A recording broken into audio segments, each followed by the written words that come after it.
ഉത്തമനായ പിതാവിൻ്റെ തിരുനാൾ. യൗസേപ്പ് പിതാവിനെക്കുറിച്ച് സുവിശേഷങ്ങൾ പറഞ്ഞറിയിച്ചിട്ടുള്ളത് വളരെ കുറച്ച് മാത്രമാണ്. പറയാനൊട്ടും കുറവുണ്ടായിരുന്നതുകൊണ്ടായിരുന്നില്ല.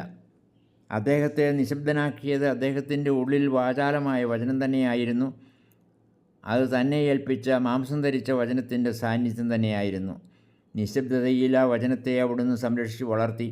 മനുഷ്യപുത്രനായി വളർന്ന ഈശോയെ ദൈവപുത്രനായി കണ്ട് അവനെ വളർത്തിയതിൽ അമ്മയോടൊപ്പം തുല്യപങ്ക് വഹിച്ച യൗസേപ്പ് വളർത്തുപിതാവ് മാത്രമായിരുന്നില്ല. ഔദ്യോഗികമായി അദ്ദേഹം ദൈവപുത്രൻ്റെ ഐഹിക പിതാവായിരുന്നു. സ്വർഗീയ പിതാവ് പൈതൃകമായ എല്ലാ ഉത്തരവാദിത്വങ്ങളും യൗസേപ്പിനെയാണ് ഏൽപ്പിച്ചത്.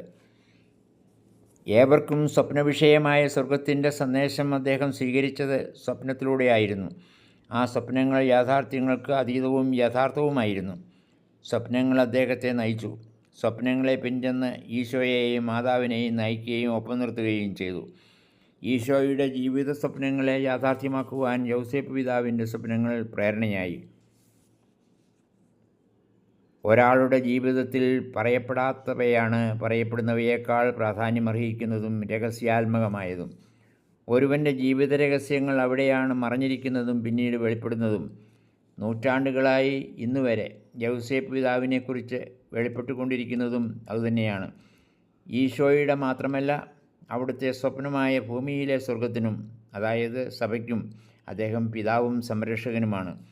ആ പിതൃസാന്നിധ്യത്തെ ഇന്ന് നമ്മൾ അനുസ്മരിക്കുന്നു. നീതിമാനെന്ന പേരിൽ എല്ലാവിധ നീതിക്കും അതിൻ്റെ സാക്ഷാത്കാരത്തിനും അദ്ദേഹം മധ്യസ്ഥനായിരിക്കണം.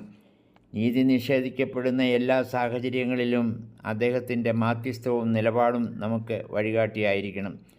തെറ്റിദ്ധാരണകൾക്കും കലഹങ്ങൾക്കും കാരണമാകുന്നിടത്ത് യൗസേപ്പ് പിതാവിൻ്റെ നിശബ്ദ സാന്നിധ്യം മതി കാർമേഘങ്ങളെ അകറ്റി പ്രകാശം പരത്തുവാൻ. നമ്മൾ നിരന്തരം ഉച്ചരിക്കുന്ന ഈശോ എന്ന പേര് നൽകി ദിവ്യ ഉണ്ണിയെ സ്വന്തമാക്കിയ യൗസേപ്പ് പിതാവ് എല്ലാ നാമധാരികളുടെയും അഭിമാനവും അഹങ്കാരവുമായിരിക്കട്ടെ. ഈശോ എന്ന നാമം വിളിച്ചപേക്ഷിക്കുമ്പോഴെല്ലാം ആ പിതാവിനെയും നമുക്ക് അനുസ്മരിക്കാം. എല്ലാ ജോസഫ് നാമധാരികൾക്കും, അധ്വാനത്തിലൂടെ സ്നേഹവും പരിലാളനയും കുടുംബങ്ങൾക്കെല്ലാം പങ്കുവയ്ക്കുന്ന കുടുംബങ്ങളിലെ പിതാക്കന്മാർക്കും, വിശുദ്ധൻ്റെ നാമധാരികളായി നമ്മിൽ നിന്നും കടന്നുപോയ എല്ലാ പിതാക്കന്മാർക്കും തിരുനാളിൻ്റെ അനുഗ്രഹങ്ങൾ ഇന്നേ ദിവസം ആശംസിക്കുന്നു. നല്ല മരണത്തിൻ്റെ മധ്യസ്ഥൻ എന്നതിനേക്കാൾ നല്ല ജീവിതത്തിൻ്റെയും നടത്തിപ്പിൻ്റെയും മധ്യസ്ഥനായി യൗസേപ്പ് പിതാവിനെ നമുക്ക് മധ്യസ്ഥനും പിതാവുമായി സമീപിക്കാം. ഏവർക്കും തിരുനാളിൻ്റെ മംഗളങ്ങളും അനുഗ്രഹങ്ങളും സ്നേഹപൂർവ്വം ആശംസിക്കുന്നു. Father James Purathayil, CST.